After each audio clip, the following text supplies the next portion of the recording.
Hello and welcome to an episode of Heal Thyself, Benefits of Holistic Living. I'm your host, Mia Saenz, and in this episode with me is Tova Garr. Now, Tova works with moms and girls, teens, and her work is pretty amazing. So we're going to talk about why it's important to heal your relationship with your mom so that she can be present there. So welcome, Tova, and I also want to hear more about your work. So hello. Hello. And share with us your background story because it's very cool on how it brought you to the hmm present work that you're doing now, which is so vital for mothers and daughters. And I get excited about this kind of stuff because I didn't have a great relationship with my mom. I mean, I loved her, she loved me, but it wasn't deep like it really hmm should be and can be. Right. Yeah. My story is a little different. I was born in the United States, but my parents moved to Israel when I was two. And I spent my whole year, my school year in Israel, and then my parents worked at a summer camp, starting from the age of four. In fact, only until recently, they only retired about a year ago, so for a very long time. And so I grew up every summer at camp in the United States.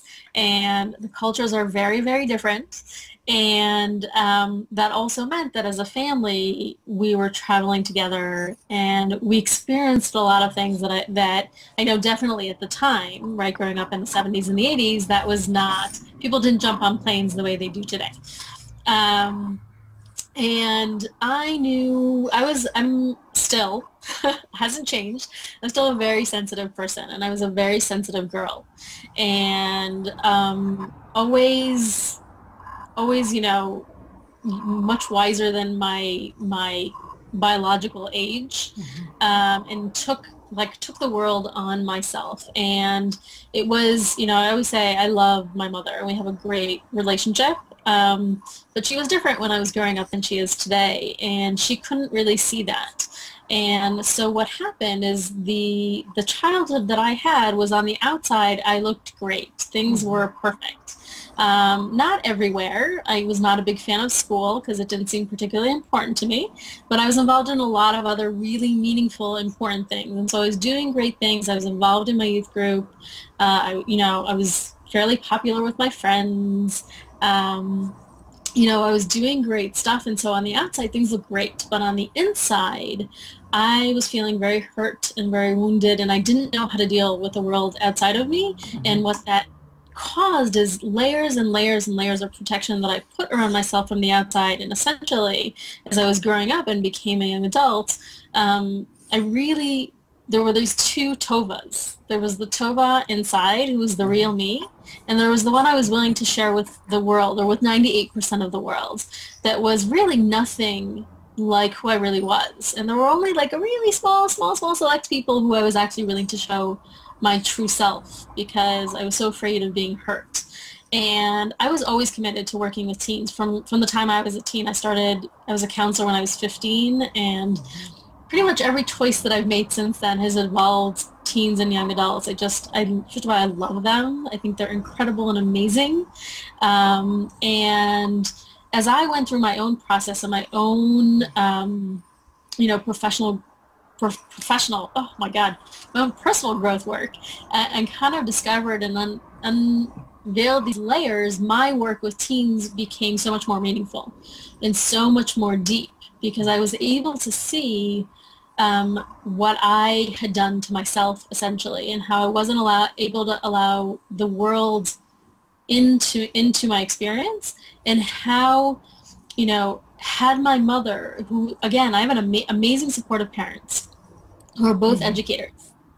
And had she had some of the things that I teach today and been conscious of them, my life could have been different. Mhm. Um, and I'm grateful for every experience that I've had. I'm grateful for who I am. It makes me what I am today and what I do today, and what it makes it so powerful. But that the importance of a mother in a girl's life, there's nothing like it. And whether that relationship is good or it's not, it affects us. It affects who we are. It affects how we show up in the world. It affects the way we love. It affects the way we communicate, because she's so important. She's so Mhm. important in our life, into who we are and how we see ourselves. And so you should stop me because I could keep talking about this, but it's It's for important. me. It's good for us to understand because some people have had an amazing relationship with their mom, or they thought they did. Yeah. Some people didn't care. Some women realize there's some kind of a separation, and then there's those like me who I knew my mom loved me to the highest of her ability, but it wasn't matching to me at all, and it wasn't nurturing, and it wasn't. And I used to say, wow, if I had the kind of mom who would support me, Hmm. I could have been anything I wanted to be. So then Yeah. I had to turn it when I had my, whatever we call this, an awakening, or my last Yeah. awakening, because I believe we have a ton of them. I was like, I am my own mother. And Hmm. that's one reason how I Yeah. connected so deeply and created who I was. I didn't need my mother anymore. I was a mother myself. I knew how to Yeah. love and I knew how to give. So I created my Hmm. own, that own bond, which is kind of strange when you talk about it, but so I love the Well, work that you do. it makes perfect sense. And, and one of the reasons I like sharing my own story is just to show that it's not only about those who had an experience, who had a mother who wasn't present or who was a negative influence in their lives. I never doubted the fact that my mother loved me. It wasn't even a question. I grew up in a very loving family. And yet, even in that scenario, without, her being really aware and being able to be present to what I was really, truly going through and making the time to listen to me and making that space, I was able to go down this path of being so disconnected and continually perpetuating that disconnection with myself. And, I want those mothers who care about this and want to be present in the most positive way that they can be in their daughters' lives and support them to be the best that they can be, right? Because that's really what we want for our daughters, for them to be the best that they can be and live their potential and give their blessings to this world. And so I want to help them to be able to do that. I love that. That's awesome. You know, I was just thinking as you were talking, I wonder what it would have been like if I had girls. You know, I Mm. had two boys, and I've had other children, but they didn't survive. So it would have been interesting to see what it would have been like to raise, girls, Hmm. because listening to you and then looking back on my own life, it's very interesting, you know? Hmm. Very interesting. And even Yeah. with boys, there was times when I wasn't as present as I am now or have been. Hmm. So we also have to be a little bit gentle on ourselves if we're self-aware that we go through stages because we are human with spirit, and so we're not going to be perfect. We may try, and actually don't try, just be there, right? Yeah. So presence is very important. And, you were talking about the importance of being kind to ourselves and not trying to be perfect. And as somebody who spent definitely her teens and her 20s trying to be perfect, I can tell you it doesn't work. Does not work. It is non-existent. I tried very, very hard. Um, and the minute we can give ourselves permission and realize that that is an unrealistic expectation and actually the beauty in us is in our imperfection, life is much better for all of us, for both for your teen and for yourself. Actually, recently in the Bellamy magazine, I wrote a piece about that, about the importance of us actually. Not only is it important for us to realize that, but the lesson that your daughter gets from seeing your imperfection and for you admitting your imperfection is so much more profound than when she actually believes and thinks that you're perfect. Right. Uh, so it is really a gift and a blessing. Well, let's examine that, look at that, because when you said that again, it made Hmm. me realize, we see it on TV, we see it in movies, how children are growing up with the idea that their parents are perfect. And so it's Hmm. really a false sense and lack of connection between the two of them. I know Right. that I've shared my imperfections with my kids, and Hmm. for the sole purpose of letting them know that I am not perfect. I'm going to do the best job I can. And so that gives you the opportunity to grow into, my sons, grow into the best that they can be without putting that perfectionism on themselves. You were talking about the permission that you give your sons, Yes. your imperfection, how important that is. And that's exactly it, is not only are you, demystifying this fact that, by the way, it's not that necessarily you are perfect. It's that they think that you think you're perfect, which is, where a lot of the tension comes in. They don't think that you're perfect. They see all your imperfections and they're happy to point them out. They think that you're perfect. And so your ability to admit that you're not is very powerful. And in the same way, it gives them permission, especially at a time of life where they make a million mistakes, because that's what being a teenager is about. That's the time in life where they do trial and error and they make lots of mistakes. And them learning to not be so hard on themselves when they do make a mistake, but rather focus on how do I move forward, that's where the power is not focusing on I made a mistake. We all make mistakes. It's saying, what am I going to do with it now? Right. What's next? Right. Absolutely. That's awesome. Yeah. Mm-hmm.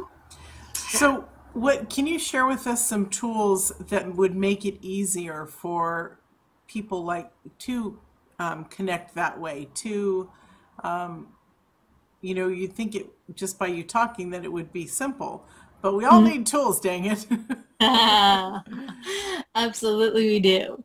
And so one of the things that I like to do with mothers, first of all, before anything else, is really look at actually their relationship with their mother and start there, because the way we behave, by the way, in all our relationships, but definitely with your daughter, has a direct relationship to a relationship that you had with your mother. Whether it was good or it was bad, whether you're trying to be exactly like her or be nothing like her, she is present in your life as soon as you become a mother. And or for that matter, by the way, I'm not a mother. People are always shocked to hear that, especially those who've been working with me for a long time. They keep forgetting. But even as an aunt, right? The way I interact with my nieces and my nephews is directly correlated to the way I was parented. It's just the way that it is.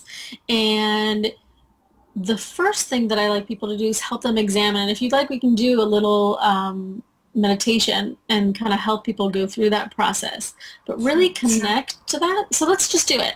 Let's just do it. So close your eyes. I want you to take a deep breath in and hold it.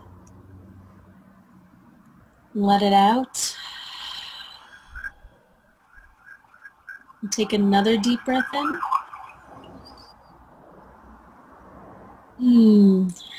And let it out. I want you to allow yourself to go back to a moment when you were a teenager that wasn't so pleasant. A moment of stress and interaction with your mother. Maybe you just had a fight. Maybe she did something that really upset you and you walked into the room and slammed the door and really don't want to talk to her. And just remember what that felt like. Where was your mother in all of this? What was she saying? What was she doing? Was she even there at that moment?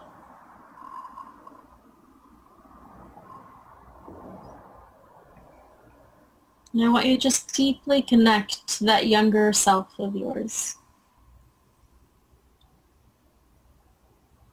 With all her complexity and all her beauty.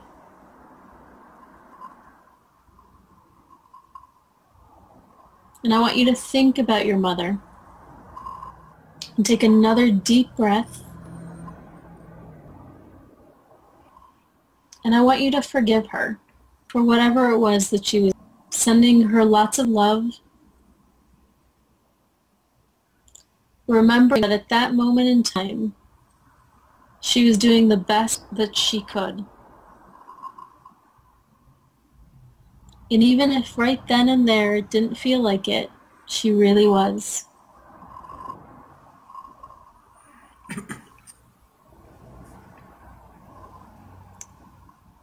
And take another deep breath and let go of all the resentment or the anger, the frustration you may still feel with her.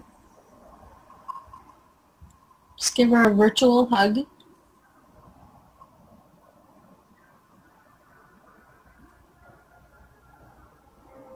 And I want you now to step into the present and then the mother that you're being right now.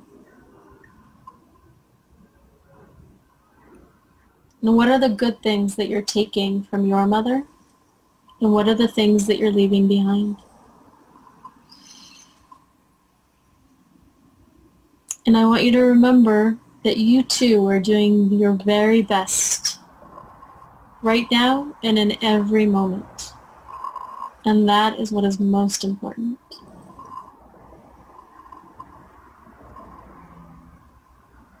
Take another big deep breath in. And let it out.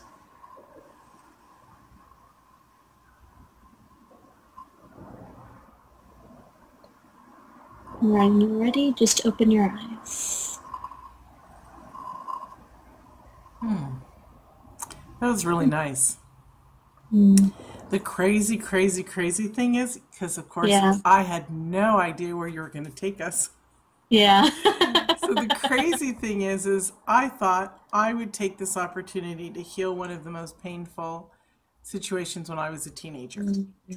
And so to look at it in all its ickiness, all its brutality, and still see the love was really very cool. Very, very cool. Yeah.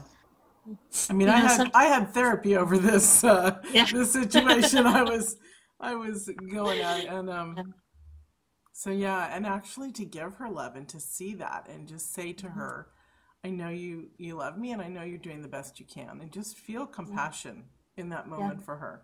It really changes it, you know? Yeah. And it allows us to then step forward and be present in a different kind of way. Because what your daughter needs more than anything is your presence.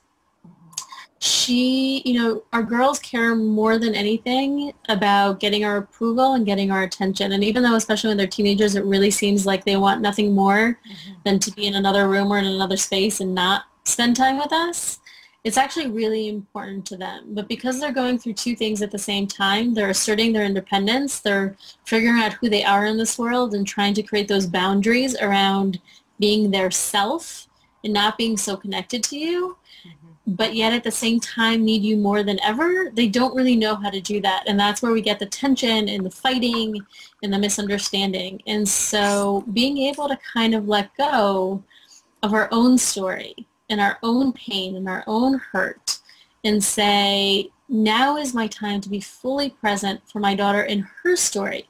Because it's not actually about me anymore. It's about her. And it's about her in her teenage year and her own angst and her own story that she's created for herself. Because once she's a teenager, she's already created a lot of stories about who she is in this world. And some of them are fabulous and some of them are not so great. And for us to be present for them, and I say us because I may not have a biological daughter, but I definitely have many, many who are not. And to be present for them and listen. And that is more than anything what I teach is learn how to listen. And, I was talking to a friend and she was like, well, that's really easy. Just listen. And I was like, I want you to go home and I want you to try for 5 minutes to have a conversation with your daughter in which you were listening 98% of the time and let me know how that went. Just for 5 minutes. And she called me back and she said, I'm sorry. Because it's not, especially, when we're parenting or educating, which is what I've done for many, many years, our natural inclination is to speak. We want to talk. We want to share. We want to tell them. We want to prevent them from making the same mistakes that we made. We want to save them from the pain that we had. And so we talk and we talk and we talk and we talk and we talk. And what we don't do is actually figure out what they're going through. What's their story? What's your daughter's narrative to the world? How is she seeing The same thing that I'm seeing completely differently, but she's seeing it through her own lens and her own story. And if we can, bring peace, healing is a big word, and healing is a process and a journey and has multiple layers, but bring peace to our relationship with our own mother and take it out of the equation and be the mother we want to be and the presence we want to be in our daughter's life, then the relationship looks different. And, if I had to give the mothers on this call a tip today, I would say go home and for the next week, look at the balance between when you're interacting with your daughter, how much are you talking and how much are you listening? And what does that balance look like? And start shifting it. Start shifting it so you are talking less and listening more, and they are talking more, and you are there just present and listening, and you will see wonders in your relationship because things will change, because suddenly you'll actually know what's really going on. And if you know what's really going on, you know how to support her. Right. So much of this also goes for moms with sons. And so I don't want moms who have sons to feel left out, because these techniques work on both avenues, because our sons need us just as much. And remember, with the girls and with the boys, is that they're going through their hormonal change, and so that's a huge thing. I was reminded recently from going on vacation with my youngest son that he was so cute because we spent our nights in the cabin talking around the fire, and he said, you mentioned at one point that you thought I didn't like you. And he said, I want you to know that's not the case. It was so sweet. I said, well, I don't feel that way now, honey. And he's like, no, but I want you to know that wasn't it then. I was going through my shit. My hormones were going crazy. And so it really brought it forward that, at any age, because each child is different. One of my children started at 9. The other one started at, 13, 14. So just like girls, boys are just like girls. They have their own cycles, their own flow. We're so unique and individual that it's beautiful to honor that in absolutely our offsprings and our nieces and our nephews. Exactly. And your son said something really important, which is it wasn't about you. And many, many mothers forget that. It's not about you. 95% of the time when they are yelling at you or they're upset or something's going on, it really isn't about you. It's really about what's going on with them. And everything that's going on inside, you just happen to be there. And you are also the person they feel most safe around. And so they can let it out in a way that they would never do anywhere else. And so if you look at that actually as a compliment versus as, an insult, then that in itself kind of helps shift things around a little bit and be like, oh, I'm so happy they feel so comfortable to share exactly what they're feeling right now. And let me remind myself that it's not personal. Yeah, absolutely. It's not personal. To know that it's not personal. So, and that's probably one of the hardest things because our ego wants to get in the way. And then also remember, we don't also want to then just throw it back on them all the time by saying, oh, it's all about them, or, this is their fault, because we need to come from the highest place of love and compassion as a parent. Yeah. And it's hard. It's hard to do. It's hard to remember all these things. It's hard, when your daughter or son is saying something really mean to you, to remember that often that meanness is actually coming from a deep pain inside of them. And get, and be, so to speak, the bigger person or the adult in the situation. And remember that it's really hard, but it is possible. It is possible. And beautiful things come out of it. So wonderful. Sure. Would you like to share your free gift with us? I would love to share my free gift with you. I almost forgot about it. So I just want to tell people that we interviewed for this series before, and it just vanished. And so now Tova is in Israel, and she's graced us with her presence. And so I'm really grateful that she's here. So yes, share it with us again. Super happy to be here. So there are two things that I'd like to offer the people listening. First of all, because I know that this is not easy, I'd like to offer a free strategy call to those who are listening, and you can use the link and for as many spots as I have available. My calendar seems to be getting busier and busier. I'm happy to help you figure out how you can, take those first steps to creating the relationship you want with your daughter and kind of examining where you are in that story. And the other thing is that I find that parents make often the same mistakes over and over again when their daughter's upset and they want to be helpful and supportive, and they're doing things that they think are helpful. They make sense to them that they're helpful, but actually are doing exactly the opposite. And so I prepared a document for them that lays out exactly what those things are. So what are the things that you think you're doing that are helping that are actually not, that you want to stop doing? So that is my other free gift for everyone. That's awesome.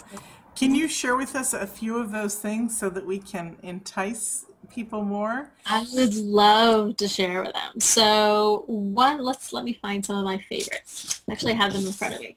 Cool. So one of them is giving solutions, right? So often when our daughter's in crisis and she's upset, we want to solve her problems for her.